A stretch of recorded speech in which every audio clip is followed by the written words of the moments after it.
The IDF confirmed that rocket fire from the Gaza Strip landed roughly 11 miles west of Jerusalem city center November 16th.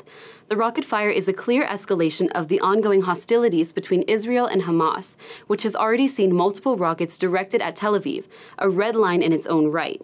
More important than the exact location of the rockets within northern Israel is that these continued long-range strikes from Gaza indicate an unknown supply of Iranian Fajr 5 rockets, capable of striking Israel's economic and population hubs.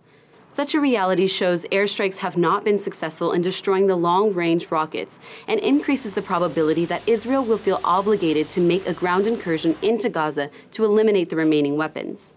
Since the start of Israeli Operation Pillar of Defense, Palestinian militants have launched at least 16 rockets at ranges much further from the Gaza Strip than their normal arsenal has demonstrated in the past. 10 of these rockets have been fired at the Tel Aviv area, 3 have been fired at the Dimona area, and 3 have been fired at Jerusalem. These rockets are most likely Iranian Fajr 5, never before used by Hamas to target these major cities. No other rocket in the Hamas inventory has the range.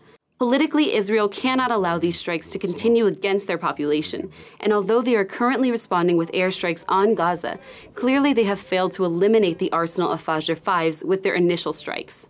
If Israel does not destroy the long-range rockets in Gaza, it would be a significant victory for Hamas, placing Israel in the weakened position. Hamas maintaining an unknown supply of weapons would mean Gaza militants would be able to taunt Israel whenever necessary, with the very real threat of attacking the heart of Israel. Not knowing where or how many long-range rockets there are would force the Israelis to constantly re-evaluate their war plan. Because of these realities, Israel appears to be preparing for a ground incursion.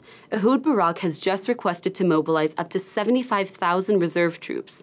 Reuters reported that Israeli warplanes, drones, and helicopters have appeared to shift focus from suspected rocket sites to the northern Gaza frontier, where their bombs created incursion corridors by clearing landmines or guerrilla gun nests.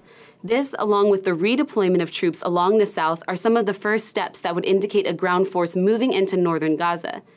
It is unclear how many troops would be moved into Gaza and whether it would be similar to the amount of force used in Operation Cast Lead in 2008. A smaller-scale incursion would indicate that the Israelis have real-time actionable intelligence in regards to the location of the rockets. However, such a reality is unknown and unlikely. That being said, there are many unknowns at the time and likely a fair amount of bluffing and constant recalculations by both sides.